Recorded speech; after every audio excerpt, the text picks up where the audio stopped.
She thought she could control him forever. 10 years of marriage, built on trust and love, shattered in a single evening. She told him she needed space, but behind those words hid a deeper truth. He didn't beg, he didn't plead, he simply let go. But here's what she never expected.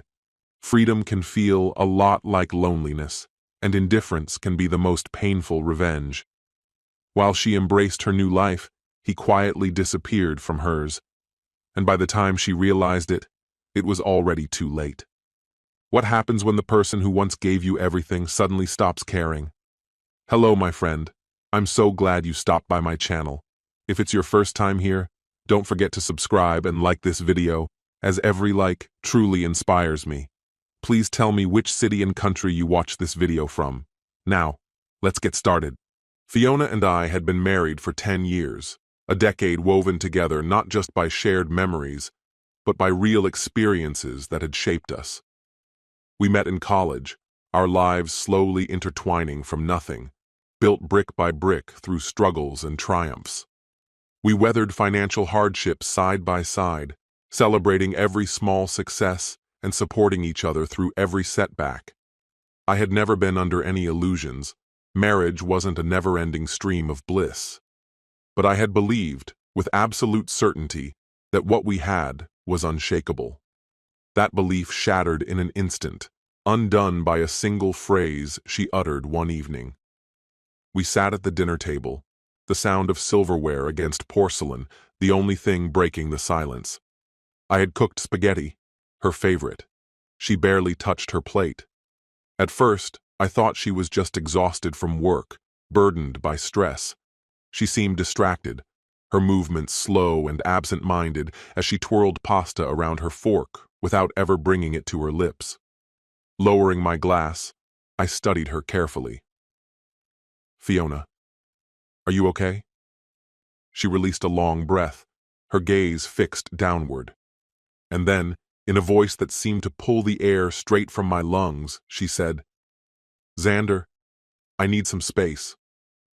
The words felt foreign, as if they belonged to someone else, spoken in a language I didn't understand. I set my fork down, leaning slightly forward. "Space?" She nodded, still avoiding my eyes. "Yeah." Her voice was steady, her tone unwavering. I need to be on my own for a while. I need to figure things out." A heavy silence settled between us. My mind raced, trying to grasp the meaning behind what she had just said. Figure things out? Independence? From what? We had never lived in some stifling, oppressive bubble. She had always made her own choices, moved freely, lived without restrictions. I had never been possessive, never interrogated her about where she went or who she spent time with. I never pried into her phone or hovered over her like some jealous shadow. Our marriage had always been built on trust. So why was she suddenly asking for something she already had? Independence from what? My voice remained measured, but there was a sharp edge beneath the calm. She gave a weak shrug, still refusing to meet my eyes. "I don't know.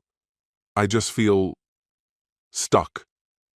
Her words carried no emotion, no anger or sadness, only a detached emptiness, as though she had rehearsed this conversation over and over before finally bringing herself to say it. Stuck. That was new. Just weeks ago, we had talked about the future, about moving into a bigger house, maybe even starting a family.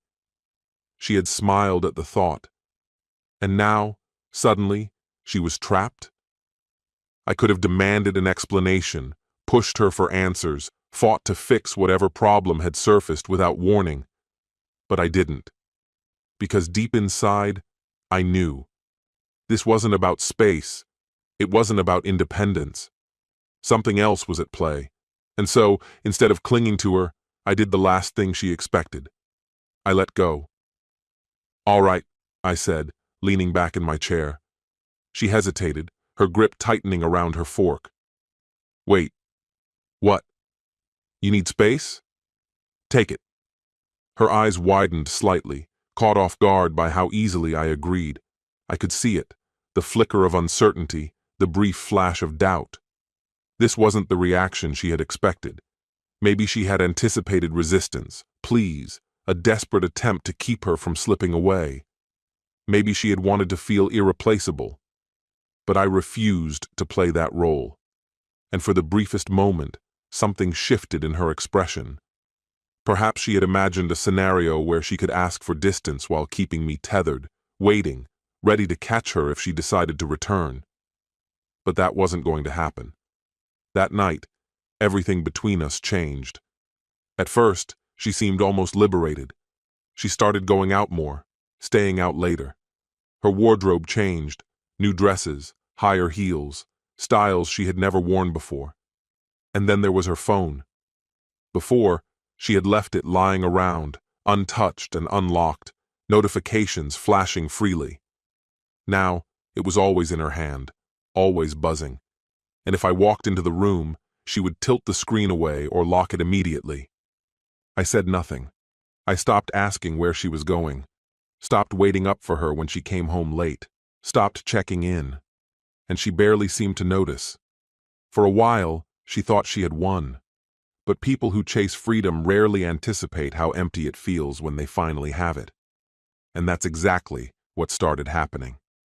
The cracks appeared gradually, small, almost imperceptible at first, a hesitation where there had once been confidence, a flicker of uncertainty in her movements. And then, one night, she stumbled through the front door well past midnight. The woman who stood before me was no longer the Fiona I had known, the one who used to send a quick text if she was running late, the one who used to slip into bed carefully so she wouldn't wake me. This version of her entered our home like she owed no one an explanation, bracing herself as if expecting an argument. I sat on the couch, phone in hand, completely at ease. I didn't look up right away, but I could feel her watching me, waiting for a reaction. After a moment, she shifted, crossing her arms. "You're not even going to ask where I was?" I glanced at her briefly, before turning my attention back to my screen. No. That wasn't the answer she was expecting. Her eyes narrowed slightly, like she was trying to determine whether I was serious. She had wanted freedom, and she had it. But maybe, just maybe, she was beginning to realize that freedom felt an awful lot like loneliness. She lingered a moment longer, as if daring me to react. When I didn't, she let out a quiet, exasperated sigh, rolling her eyes before turning toward the bedroom. But just before she disappeared down the hall, I caught a glimpse of something, an instant of frustration, barely concealed. She wanted me to push back, to prove that I still cared. But I didn't. And in that brief moment, she realized it. Something between us had shifted. A week later, things escalated. Fiona's texts became more frequent, but they weren't the usual reminders or mundane requests. No mentions of picking up groceries, no casual check-ins about household chores. Instead, she wanted to know where I was. The first time, I was out with friends when my phone buzzed. Her name lit up the screen. "Where are you?" I read the message and set my phone down without responding. An hour later, another text arrived. "Are you coming home soon?" I ignored that one too. For months, I had been little more than an afterthought in her world. And now, suddenly, she was keeping tabs on me? The irony almost made me laugh. The next evening, as I was getting ready to go out again, the shift became undeniable. I had just finished buttoning my shirt when Fiona appeared in the doorway, arms crossed, leaning against the frame. Her eyes followed my movements. "Where are you going?" she asked, trying to sound indifferent, but the tension in her voice was impossible to miss. "Out," I answered, fastening my watch. Her brow creased. "With who?" I smirked, picking up my keys. "Why does it matter?" She hesitated, visibly caught off guard. I didn't think you'd start pulling away like this." And there it was. The moment of realization. The illusion she had carefully crafted was beginning to fracture. For weeks, she had pretended my absence made no difference, but now she was on the receiving end of that same indifference. And she hated it. But the truth was, I didn't. For the first time, I wasn't waiting. I wasn't wondering. I wasn't wasting energy on someone who had already moved on in every way except in name. She had wanted space. Now she had it. And only now did she understand that it wasn't what she wanted at all. Then, it happened. Fiona had left her phone on the coffee table before stepping into the kitchen. Normally, she kept it locked. Not this time. I hadn't been searching for anything, hadn't intended to invade her privacy, but as I glanced at the screen, a message popped up.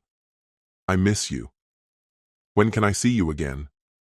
The words glowed against the dark screen, cutting through whatever remnants of hope I hadn't realized I was still holding on to. My stomach tightened, but my expression remained unreadable. No anger, no surprise, just confirmation of what I had suspected all along. She never needed space. She never needed time to think. That had all been a carefully woven lie, one she had fed to both of us. What she had truly wanted was the freedom to explore someone else without losing the security I provided. She wanted options, a fallback plan, a husband waiting in the wings while she entertained something new. And now, for the first time, she was realizing she had miscalculated. I stared at the screen a moment longer but didn't reach for the phone. I didn't scroll through her messages or try to figure out how long it had been going on. Because in that moment, everything was clear. I didn't care anymore. Whoever he was, whatever had been happening, it no longer mattered. I wasn't going to give her the satisfaction of a confrontation. I wouldn't ask her who he was, how long it had been, or why she had done it. I already knew the answer. She had convinced herself she could have both. That I would always be there, waiting, while she tested the waters elsewhere. But she had already lost me. And now, she was the one with something to lose. The next morning, I didn't hesitate. I got dressed, grabbed my car keys, and drove straight to a lawyer's office. There was no doubt, no second guessing. I had made my decision the night before. This marriage was over. The lawyer was efficient, all business. I told him exactly what I wanted, a clean break. No drawn-out battles, no unnecessary drama, just signatures, paperwork, and my freedom. He nodded, asked a few questions, and started drafting the documents. By the time I walked out of his office, the process was already in motion. I drove home, knowing Fiona wouldn't be there. The night before, she had mentioned running errands, and for once, I was grateful. I didn't want to see her. I walked inside and wasted no time. I pulled out a suitcase and started packing. Only the essentials, clothes, toiletries, a few personal items. Moving through the house, I saw how deeply our lives had been intertwined. But there was no nostalgia, no hesitation, no regret. Before I left, I made one last stop in the kitchen. I opened the drawer where we kept our important documents and pulled out our marriage certificate. I stared at it for a moment, absorbing the weight of everything it represented. Then, without a second thought, I tore it in half and placed the pieces in the center of the table. That was my farewell. With my suitcase in hand, I stepped out the door and never looked back. That evening, I checked into a hotel, and for the first time in a long while, I felt free. The stillness of the room wasn't suffocating. It was a quiet relief. For the first time in what felt like forever, I felt a sense of ownership over my own life. It was as if I had finally taken the wheel, steering toward something that was mine alone. A couple of hours after settling in, my phone buzzed. Fiona. I let it ring. Then it rang again, and again. The messages followed. Xander, where are you? Why is your stuff gone? Please, talk to me. I didn't respond. She would find out soon enough. A few days later, she was served with the divorce papers. It wasn't long before my phone started vibrating again. This time, I chose to answer. The moment the call connected, her voice poured through, frantic, urgent. Xander, what is this? What are you doing? I leaned back, unwavering. Ending this. Her breath caught. You're serious? Completely. Silence stretched between us before she finally spoke, her tone shifting, soft, pleading. "Xander, please. Can we just talk? Whatever this is, we can fix it."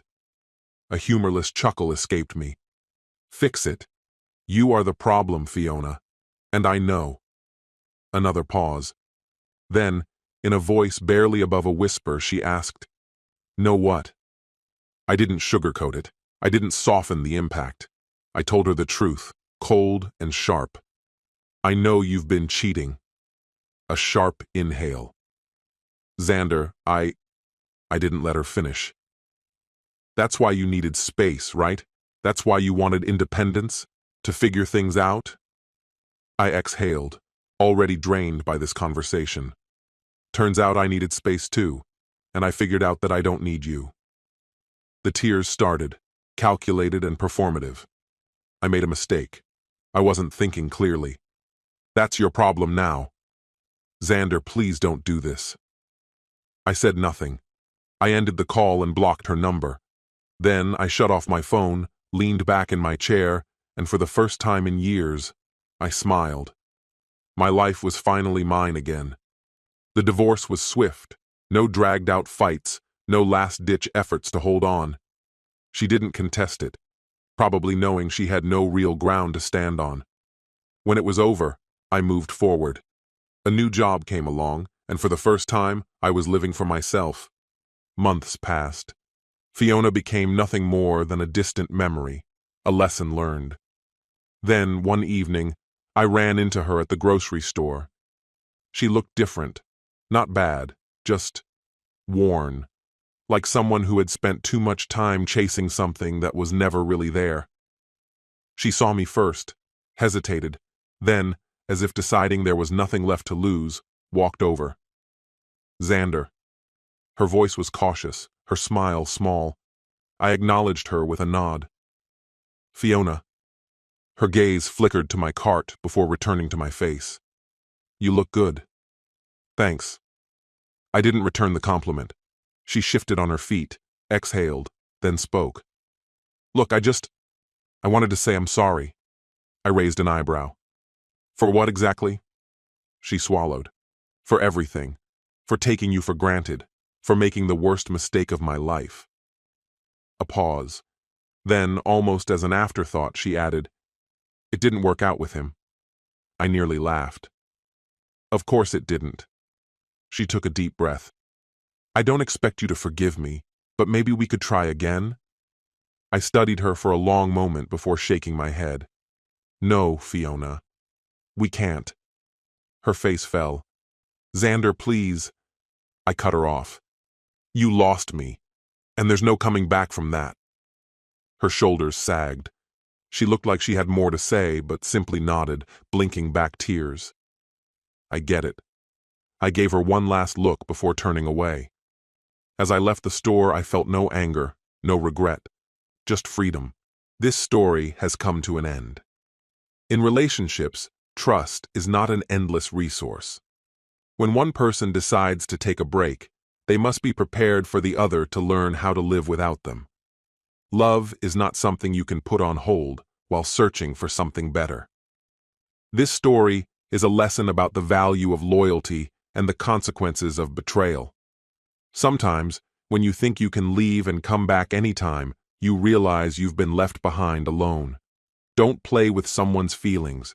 Don't destroy what took years to build, because not every door stays open forever. What's your opinion? Share it in the comments, my friend. And if you like this story, check out other exciting videos on my channel. I'll say goodbye until the next video. See you